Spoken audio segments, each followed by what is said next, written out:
Live from YouTube. It's Tuesday night. I just want to welcome everyone here tonight. We're going through something amazing, something special tonight. For those of you who are Star Trek fans, we're doing the entire franchise ranking. Yeah, we're going to start with the TV shows, go all the way into the movies. Two separate rankings for each one of those, because you can't necessarily put the movies in with the TV shows and do a proper ranking that way, because it's a different, each one's a different beast by themselves. So we're going to do this, but first, let's see who's all here tonight. Hey, there's Rob. How you doing tonight, man? What's up? What's up?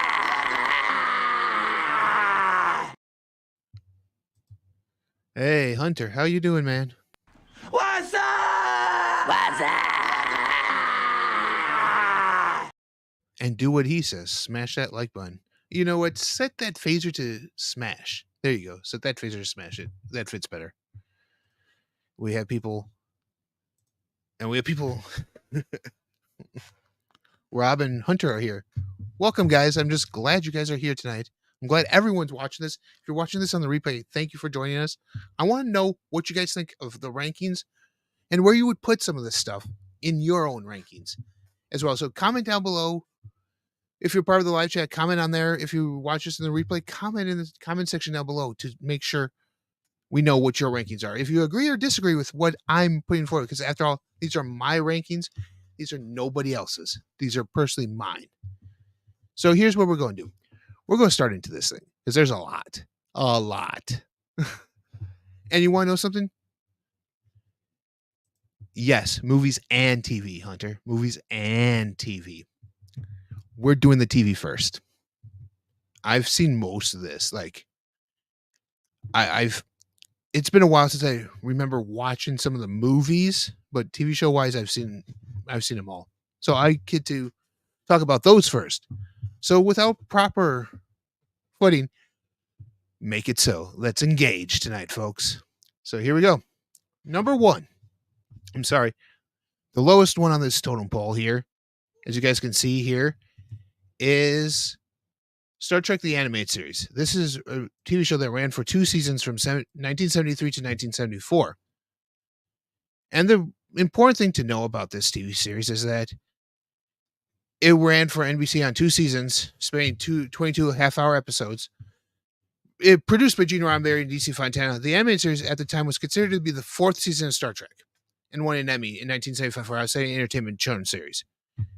Most of the original cast was back, as you guys can see there, except we're missing one. We're missing Pavel Chekhov. So Walter Koenig wasn't even in here. His character was replaced by 2 alien characters, Lieutenant Aries, who was played by James Houlihan, who did Scotty, and Lieutenant Murras, who was voiced by Michelle Barrett. You know, Nurse Chapel in the original series? Yes. Or Michelle Barrett Roddenberry, the future Mrs. Gene Roddenberry. So that's there. So the 72, because they're 5-year mission. The series, the original series never went on for 5 years. Only went on for 3. And then this one went on for 2. So technically speaking, they had spanned their 5-year mission. They just had to finish it in animation style. I put this last year because to me, it doesn't really stand out much in the realm of Star Trek for me personally. For me personally, it doesn't stand out very much in the realm of Star Trek altogether. Now, like some of our other ones do, the next one I'm talking about is right here is Enterprise. This is kind of a sleeper. This is kind of a sleeper in this whole thing. Enterprise. Originally, it's just simply titled Enterprise for the first 2 seasons, and then changed it to Star Trek Enterprise, because then they tied it in. Ran from 2001 to 2005 on UPN. That's right, it ran for 4 years, folks. 4 years. And it was the story of Jonathan Archer and his Starship Enterprise, the NX-01.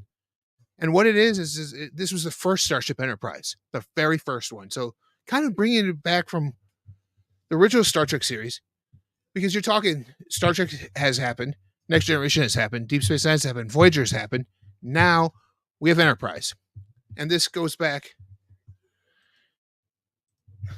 Hunter saying, Enterprise is at the bottom of my list for live action series. Yeah, it kind of is here. It's kind of at my list too.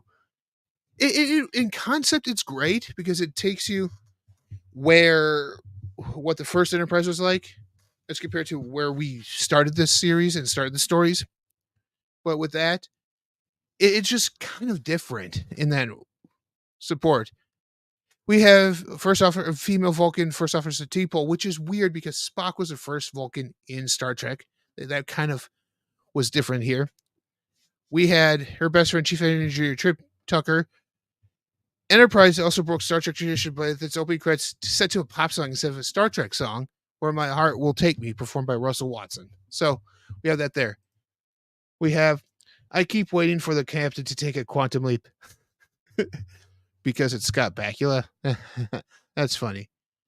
Once the series was retitled Star Trek Enterprise, in season 3, the show's episodic format became more serialized to combat failing ratings. Although Enterprise was canceled in season 4, Enterprise was more sexualized Star Trek series, which bring heavily on Jolene Baylock's appeal as T-Pole and Trip enter romantic relationships. While many of the Enterprise stories felt like retreads, were done better by previous series or previous entries on this list, there were many bright spots, like its daring mirror universe episodes. Enterprise is appreciated today than it was aired, but other shows simply have done stronger Star Trek overall. And we have somebody here too, so somebody new popped in to the chat. It's what's up, D-Ray? What's up? What's up?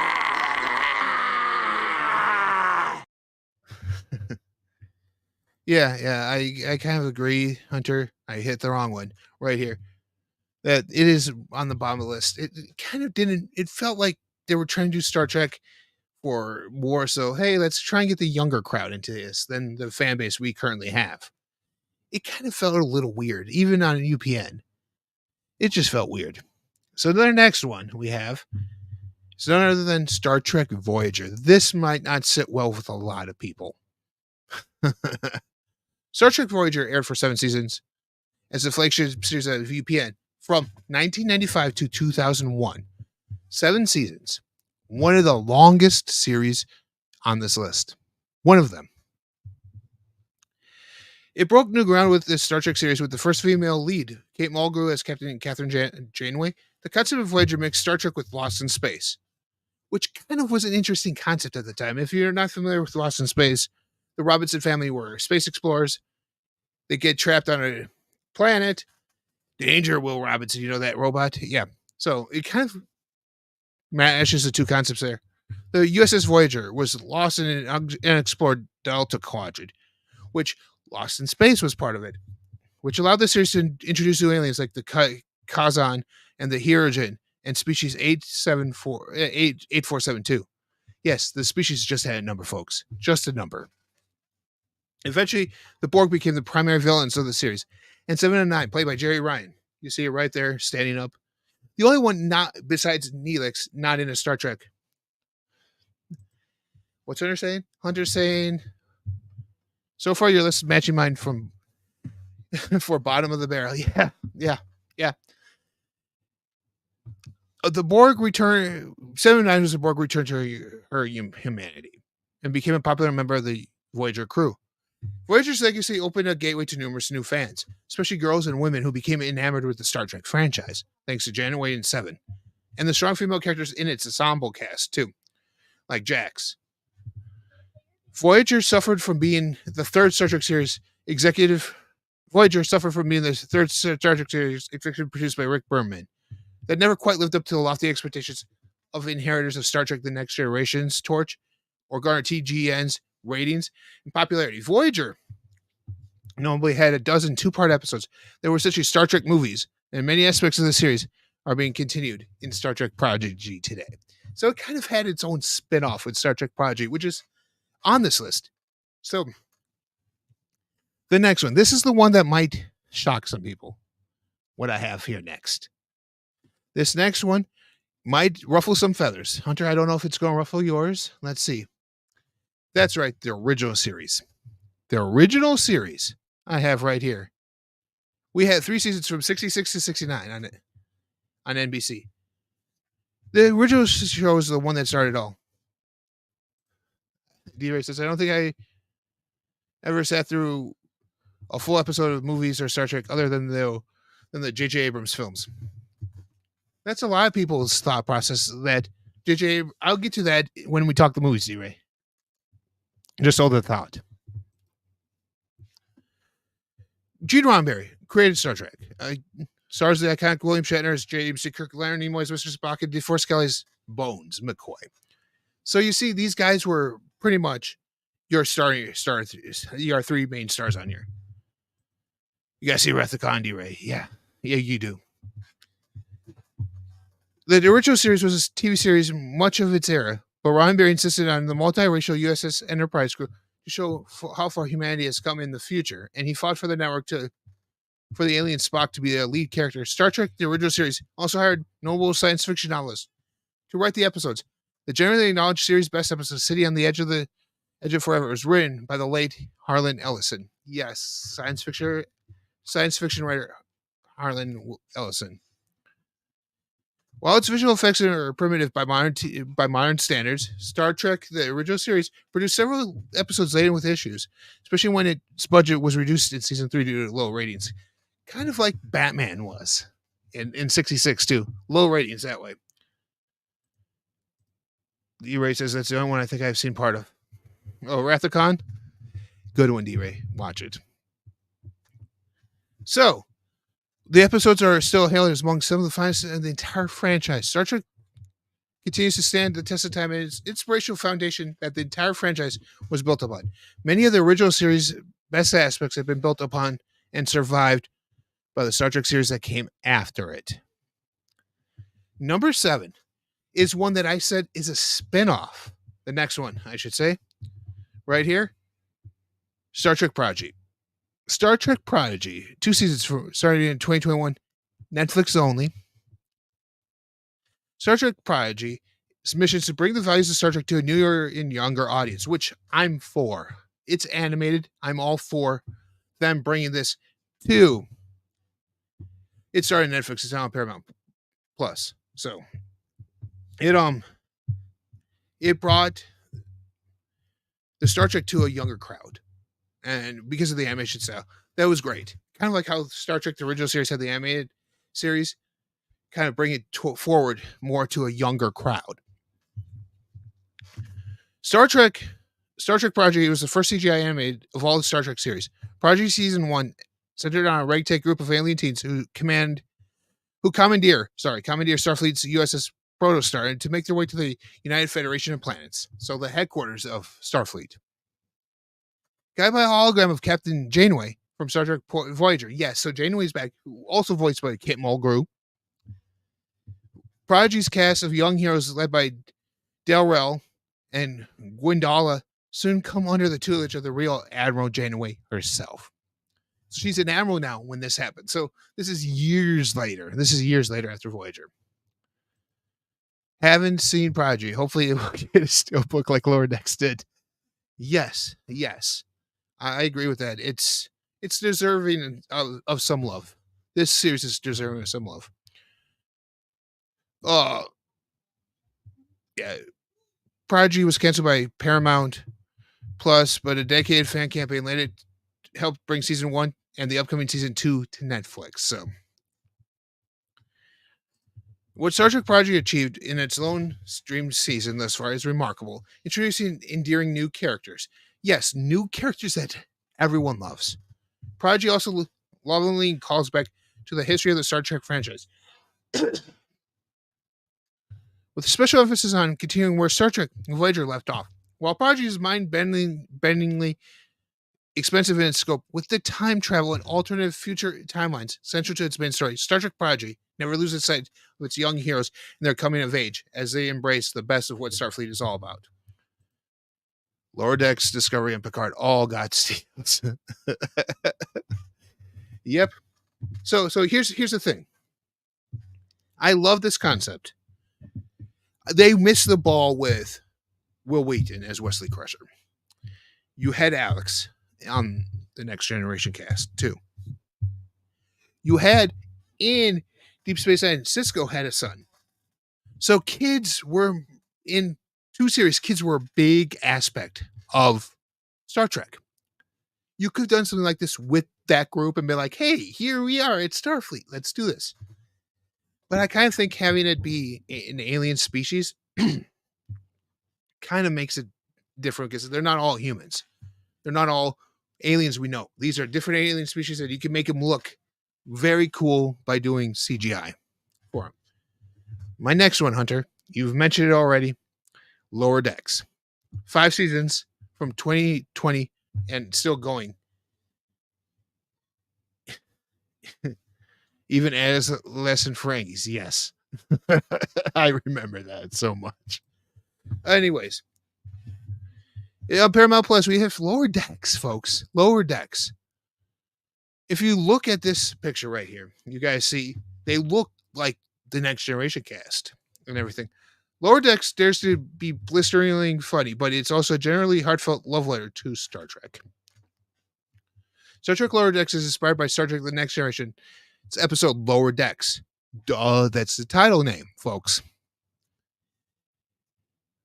It's even revealed a direct link to its namesake thanks to the backstory of Lieutenant Beckett Mariner, played by Tawny Newson. Mariner and her Lower Decks friends, Lieutenant Brad Boimler,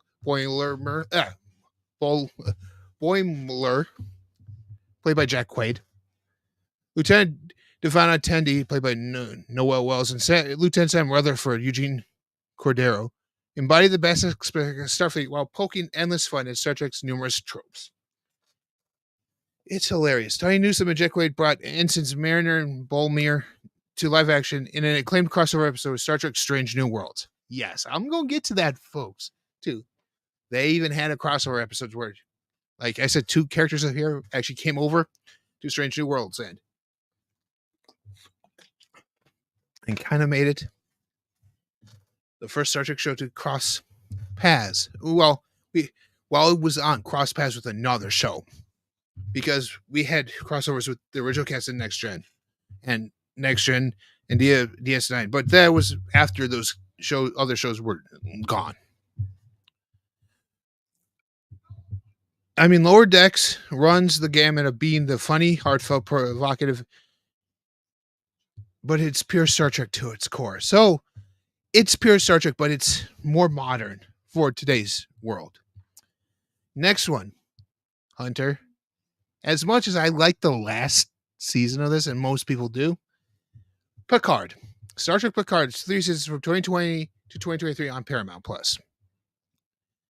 Picard is a little bit of a three-headed beast here. What I mean by this, the show tells about post-Star Trek Next Generation story of Admiral Jean-Luc Picard. Beginning as marginalized and embittered, Picard soon returns to his best destiny of saving the galaxy. At first, with a new motley crew, including 7 and 9 from Star Trek Voyager, the synthetic Soji, and the troubled Rafi Musketeer, played by Michelle Hurd. Star Trek Picard Season 2 delved into Jean-Luc's childhood trauma and brought Picard and friends into the 21st century while reintroducing, because you have to understand, 21st century is the past. This century we're in right now, the 21st century, is past for Star Trek. It's past. It's long gone. It's past for Star Trek. They're in the 23rd and 24th centuries. While reintroducing Q and Guinan in a convoluted time travel story. Yes, Star Trek even there's time travel stuff. It's kind of horrible at times. Ultimately, Star Trek Picard is a widely uneven series buoyed by spectacular Season 3 that still featured memorable moments, bold ideas, and career best performances. So Season 3 was a revelation and one of the strongest runs in Star Trek in decades. Yes, I say decades, folks.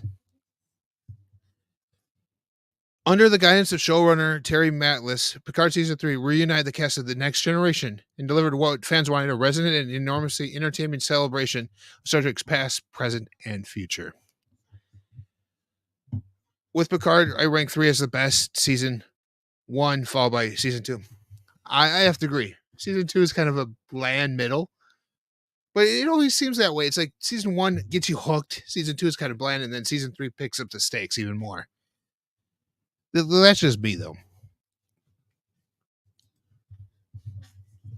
Excuse me.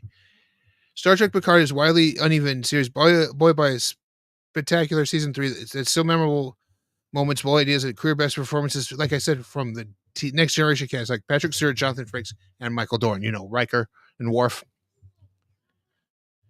All unfortunately, Star Trek Picard's proposed continuation spin-off dubbed Star Trek Legacy is not in development right now at Paramount. Please, Paramount, pick up Star Trek Legacy. I want to see where everyone else after the series of Picard, not the Next Generation cast, everyone in the actual Picard show that was season 1, season 2. I want to see where they go with Legacy. Bring it, please. Next one is a newer one. Star Trek Discovery. See, 5 seasons from 2017 to 2024 on Paramount. So what's so special about Discovery? Well, it launched in 2017 as the flagship series of the CBS All Access streaming service, which later became Paramount Plus. Created by Brian Fuller and Alex Kurtzman, Discovery was controversial due to its eye-popping feature film quality visual effects in 23rd century setting, diverging from Star Trek's established canon. So Star Trek's canon was in the 24th century. So this takes place in the 23rd. And it looks like the J.J. Abrams movies. I don't mean like the white and everything, but it looks like a feature film.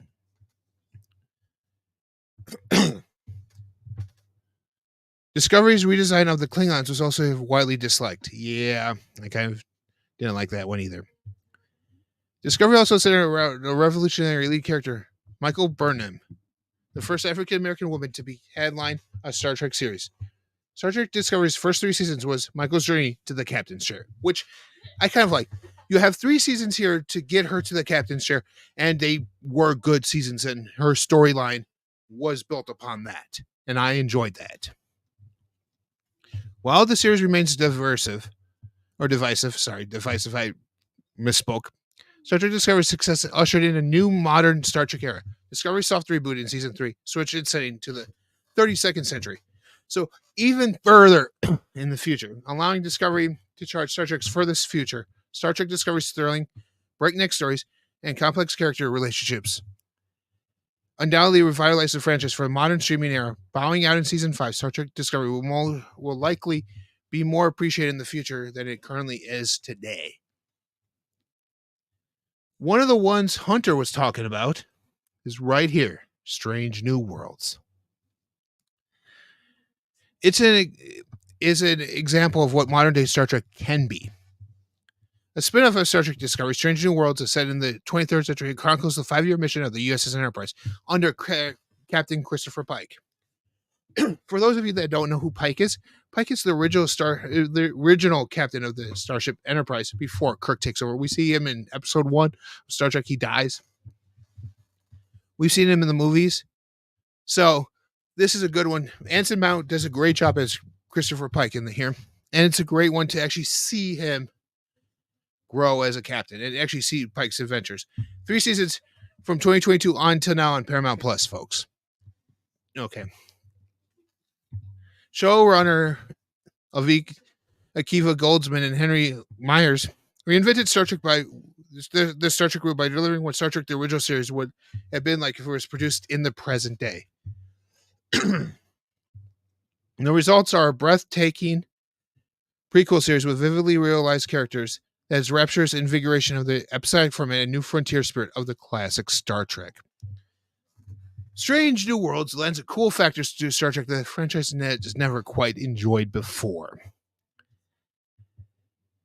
It's flawless from top to bottom. Their cast and their talents are pushed to their limits by the series' bold tendency towards big swings. Strange New Worlds takes risks that pay off wonderfully, such as a comedic crossover with Star Trek Lower Decks and Star Trek's first ever musical that are both crowd-pleasing and boundary-pushing.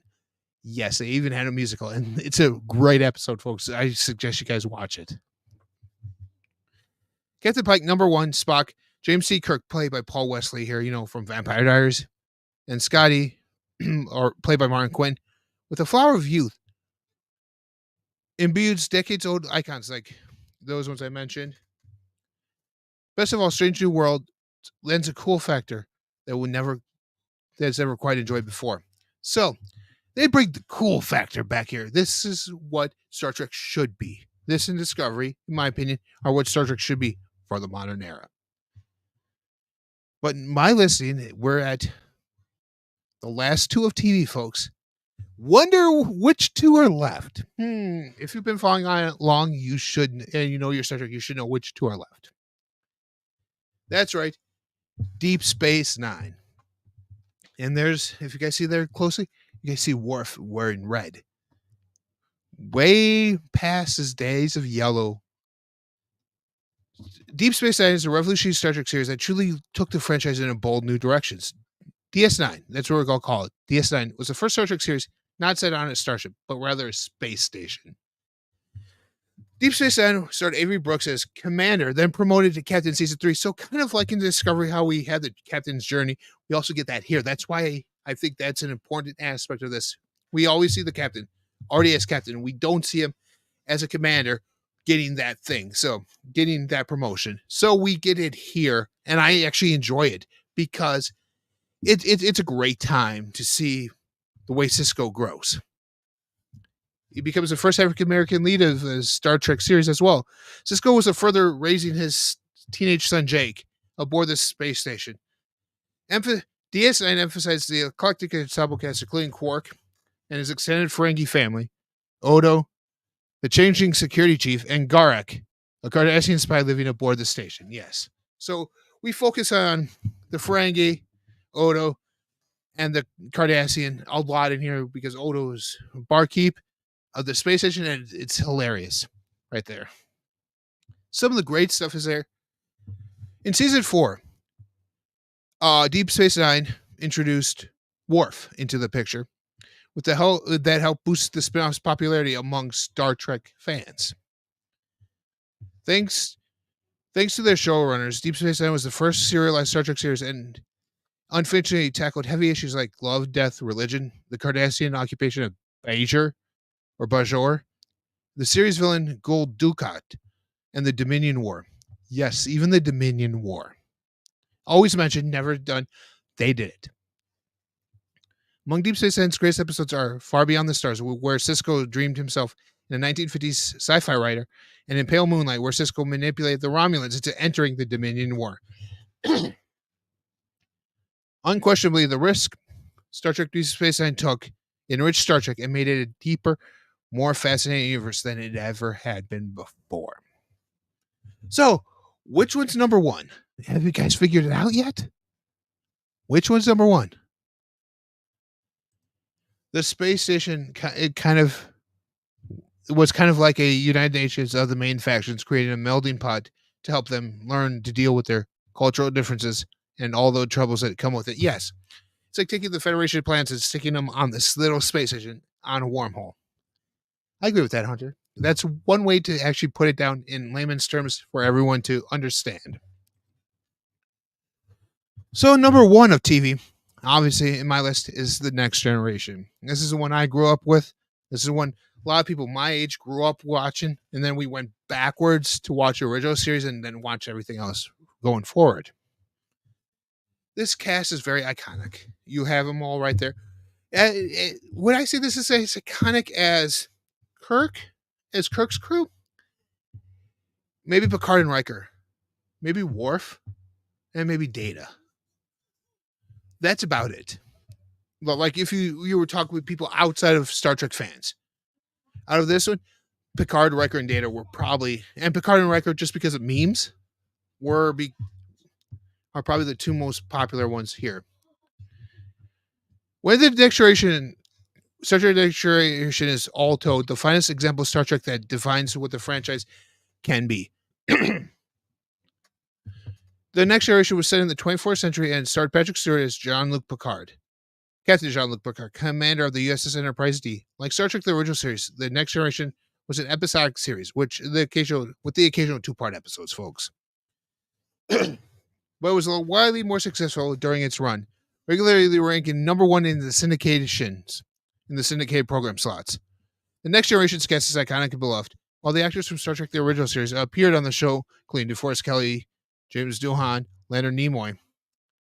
While it had creatively rocky start its first 2 seasons, Star Trek The Next Generation soon found its creative footing and featured some of the greatest episodes of Star Trek ever, such as the Borg 2-part, The Best of Both Worlds, the Picard-centric In the Inner Light, The time loop thriller, cause and effect, and their finale, all good things, which is by far one of the best episodes ever. That two-part finale, all good things, great one. If you just want to see something that's pure Star Trek and see where these characters go in the future, that's a good one.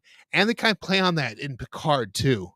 That this ending that Picard sees here kind of happens with some of them, which I thought was kind of a little great callback.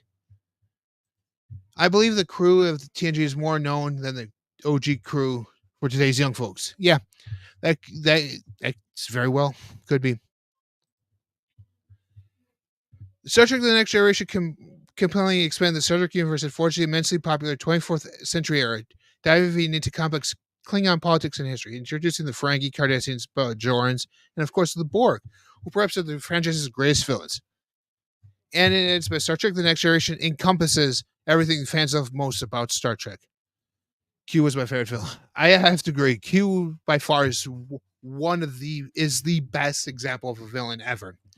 He even appeared in other Star Trek series, so I kind of like that too. I thought season 2, which was of Picard, was lackluster, but seeing John DeLance again as Q was amazing. So that's my TV list, folks. Let me know what you guys thought of that. Comment down below if there was any other TV shows that you guys thought I should have ranked differently. Like I said, this is my list, so this is how I feel about them. Not necessarily how they should really be, but how I feel about them. So now, let's warp speed into the movies. So here we go. Our first movie, Bottom of the Barrel, Star Trek V: The Final Frontier. After 2 films directed by Nimoy, Shatner stepped up into the director's thing. I thought Q was great, but I'd say the Borg was the all-around best villain. As a more thought-out character, yes, the Borg were more thought out, more complex than Q was. Q was just an antagonist, but I really wish we could dive into more. But Q is iconic. The Borg are iconic, but the Cutis is more iconic than either one of those two factions as well. Thank you, Fatty McButterpants, for showing up, and because What's up? What's up? Okay, so after trouble production of 5, best by rewrites, reshoots, and industry action, the results are, let's say, uneven. A collision of separate stories that don't really mesh, with some jarring tonal shifts. D-Ray says, saw this to me, I guess. All right. On one level, this is a classic ground-bear concept about exploring the universe and investigating its creation, but it sits alongside Klingon, Romulan, and human politicking and moments of comedy. Kirk and Bones ribbing Spock around a campfire, or Scotty knocking himself unconscious because he doesn't know his way around the new Enterprise. If he's that much of an engineer, he shouldn't have known he should have seen those blueprints and known how his way around the new one. Spock suddenly has a renegade brother we've never heard of before. An impressive dune-like desert sequence gives us a knockoff to Maz Eisley bar scene in Star Wars. And yet, while the separate parts might not add up to a cohesive whole, there's enough going on that some of it works. Fundamentally, this is a film where Captain Kirk meets God and is unimpressed. It might be that the ultimate Kirk moment. It might just be that the ultimate Kirk moment of getting there and is worth a couple of hours of janky runaround. So our next one is one that is kind of weird. To say the movie was just weird to begin with. And that is Star Trek Nemesis.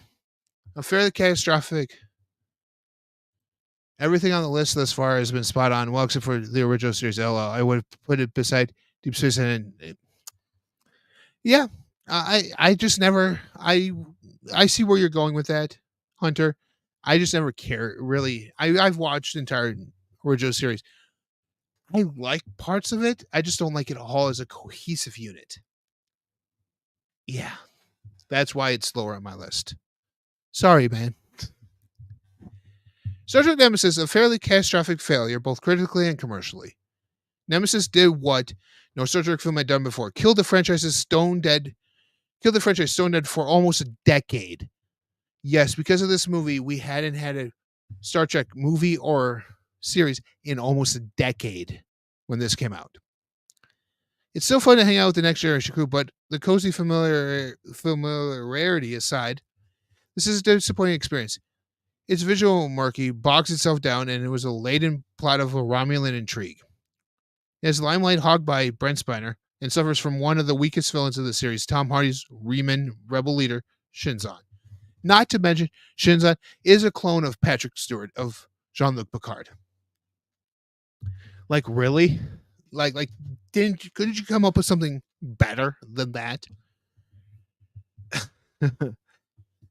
This was one of Hardy's earliest roles, and it probably isn't his fault, but he's less than stellar in it and looks borderline ridiculous. Spotting a prosthetic nose, his introduction, he's the one on, when you guys look at the picture, he's the one on your left. His introduction is set up by a huge reveal moment. Oh my god, it's Picard, except he looks nothing like Picard. And the only visual clue that he's Picard's clone is that he's bald. The action periodically delivers in Data Sacrifice, while not patch on Spock's, gives a little heart, but the Next Gen crew's last hurrah. This saw Picard and the gang go out on a whimper, not a bang. Nemesis was a little strange having the bad guy pissed at Picard when he should have been taking revenge on the peeps that made him. Yep. But it's always due. I loved, don't get me wrong, this is low on the list, but I love the concept of Romulus and Remus. If you guys are not familiar with your Roman mythology, Romulus and Remus were twin brothers. Romulus was the one who created Rome. Remus was the one who was left in the shadows. That's kind of what they were going with the Romulans and Remus in this movie. Didn't really work well, I would say, but that's why it's low on the list. The next one. This one might piss some people off. Might. It's Star Trek Into Darkness. The continuing mission of the rebooted Enterprise has all the pleasure of the 2009 film in its interplay between the principles and some great San Francisco spectacles. But Into Darkness's great weakness is its villain. In this instance, Benedict Cumberbatch, inheriting the role of Khan from Ricardo Montalban. The problem is exactly the same one that Spectre had with Blofeld. Khan only means something to the audience. He doesn't mean anything to the characters on the screen. This Enterprise hasn't met him yet.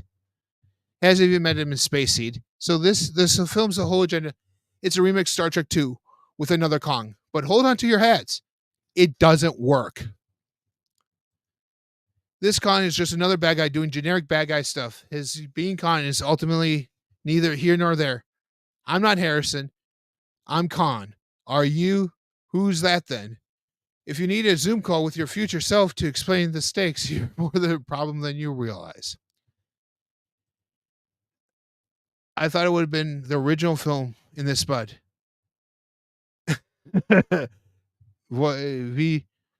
Yeah, the voyage home was very slow. What? But guess, Hunter's like, whoa. But you ready for this, Hunter? Here's my next one. It's the motion picture. One, I hate those uniforms. They look like pajamas. A freaking goofiness of the original series sometimes obscures. Oh, no. Oh, okay. The VGR, VGER, the machine. Oh, okay. Yes. Yeah. Oh, the VGR was very slow. Yes. The frequent goofiness of the original series sometimes obscures the fact that it was often dealing with strong sci-fi concepts and attempting serious philosophical musings. There's even a highfalutin presentation in some of the episode titles, like Season 3's The World is Hollow and I've Touched the Sky. So while in post-Star Wars world, the straight-up space adventure might have seemed the no-brainer way to approach a Star Trek movie, but you see how Roddenberry would have been more attracted to trying to do Kubrick's 2001, years of development, and at one point conceived as a new TV series before flipping back to a film again. Robert Weiss's film has been dubbed the slow motion picture by Wags. slow motion picture, and there's no denying its ponderousness. But there's where it achieves what it's aiming for is the sequence designed to inspire absolute awe to the viewer. The early reveal of the new Enterprise in space dock of Spock's solo float through the unbelievably vast V'ger ship is in two. Everyone says it's arguably doesn't make the best use of the cast. There's not much action. The new uniforms look awful. Yes, they look like pajamas, as you can see in the picture right here. Well, there's a tone and ambition to the motion picture that's unique to Star Trek. Star Trek: The Motion Picture was basically the original series episode that was long. Yes, I agree with that. It was missing Voyager It was a missing Voyager satellite that might have had an encounter with a machine race that upgraded it. Yeah. So the next one is one that should have been better than what was, and that is Generations. The long heralded and waiting meeting of Generations kind of delivers on its promise, but instead of being great, it's only just fine. Part of the problem with Generations is its setup, which shuns Kirk off on the time-defined nexus. The plot device that gives him across the generations leaves all his own crew behind, meaning that the original series cast get cameos at best. Nimoy isn't in it at all, so we don't have Spock at all. So it's essentially the Next Generation movie with Shatner in it. Less Enterprise meets Enterprise, more Picard meets Kirk. There are some Klingon shenanigans. Hello, TNG stalwarts Lursen Beator. A wry Malcolm McDowell is a solid principal villain, and the Enterprise is destroyed yet again. Oh boy. But never really feels like an event it should. And Kirk's death, which ought to have been momentous, is badly fumbled. Compared to Spock's death in Wrath of Khan, it's simply a shrug. Shatner was miffed about that he brought Kirk back from the dead in a series of novels. Yeah. And the rift will entice you, and you will never want to leave. Yeah. Yeah. Like I said, this should have been a lot better than what it was, because you're finally getting Kirk facing off, meeting up with Picard. Whereas in the Next Generation, you've had Bones, you've had Uhura, you've had Scotty. You have not had Kirk in that entire series. So this should have been a big hurrah. It kind of wasn't. It was kind of like it was a passing of the, pretty much this movie should have been a passing of the torch, which it was, but it should have been a much bigger heralded big event than what it was. So the next one, even though it's my favorite, even though The Next Generation is my favorite TV series, their movies were a little This one kind of irked me, but when I was rewatching some of the series, some of the movies, I'm like, there are better ones than this. But this is my all-time favorite Next Generation cast movie. There, I'm saying that this is mine. But there are other movies that are better than this that got put up on the spots higher.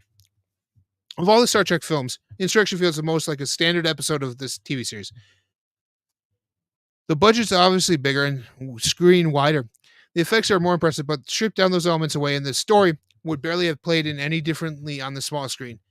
It's much lighter in tone than its immediate predecessor, First Contact, which Nemesis is a sequel to this. First Contact's a sequel to First Contact. This is a sequel to First Contact. My bad. Sorry.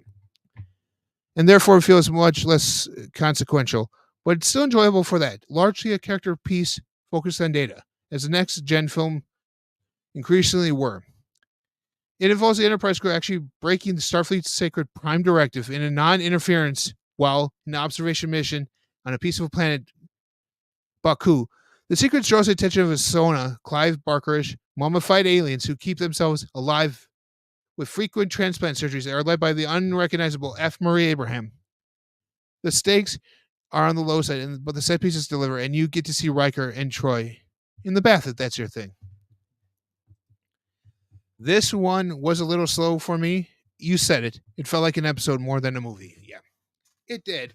I kind of like the entire going against the prime directive of the Enterprise. It's something that Picard had to fight with, folks. He had to fight with that because he's always by the book. Picard's by the book. So that's something he had to fight with, folks, was that he went against Starfleet. Something that Picard would never have done. But to keep people living peacefully, he would break that. So the next one is Star Trek 3 Search for Spock.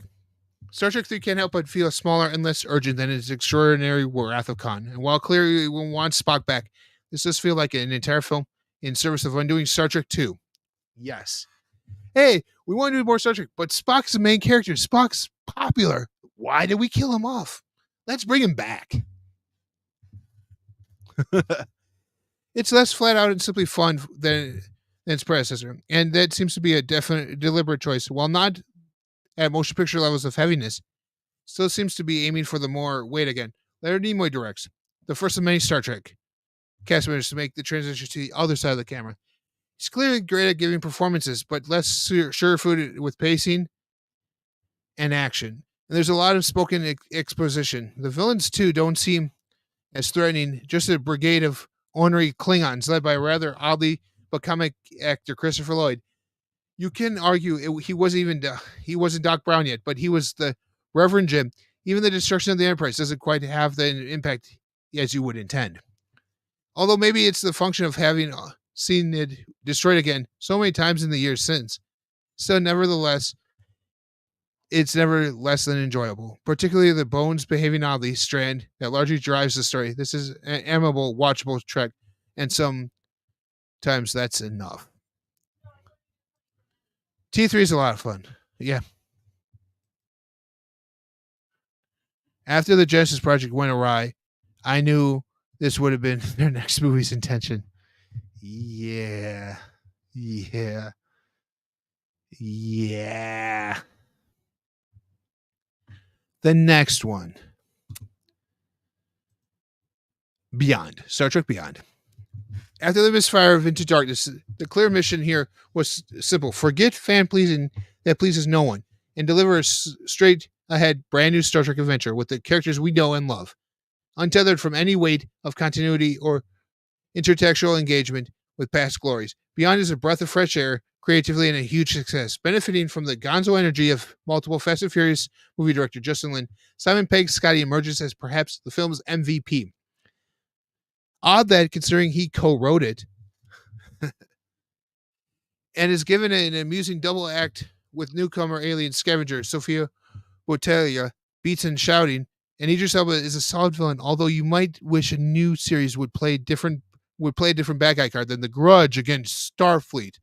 Still, it's such a blast that it had to mind too much, especially during the air punching callback to the 2009 film's use of Beastie Boys Sabotage. Yeah, Beyond was great. If it wasn't for what's his face, played Chekhov, Anton Yelkin. If it wasn't for his death, I think we would have at least had one more in that franchise, one more movie. My next one is for The Voyage Home, aka the one with the whales. Yes, folks, people call it the one with the whales. A family-friendly, fish out of water, literally comedy adventure, almost entirely set on present-day Earth. At that time, present-day Earth. Intent on delivering an environmental message with no real villain to speak of. And Enterprise crew don't even have the Enterprise. Star Trek 4 shouldn't work. But somehow it's one of the best and certainly most beloved films of the series. Excuse me 1 second.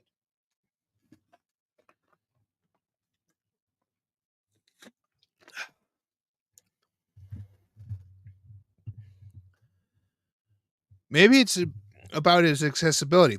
It's Trek enough for fans, but untrekky enough to tempt the unconceived or unconvinced. The comedy is great, particularly thanks to the revived Spock, whose befuddled weirdness goes barely remarked in the 20th century San Francisco. But the extent it gets decent stuff to do. Think Chekhov's side mission to find nuclear vessels. And Shatner gets a love interest that doesn't play as a creep. The whole film is a warm hug. Is it Star Trek? It seems from the evidence that Star Trek is whatever Star Trek says it is. Our next one,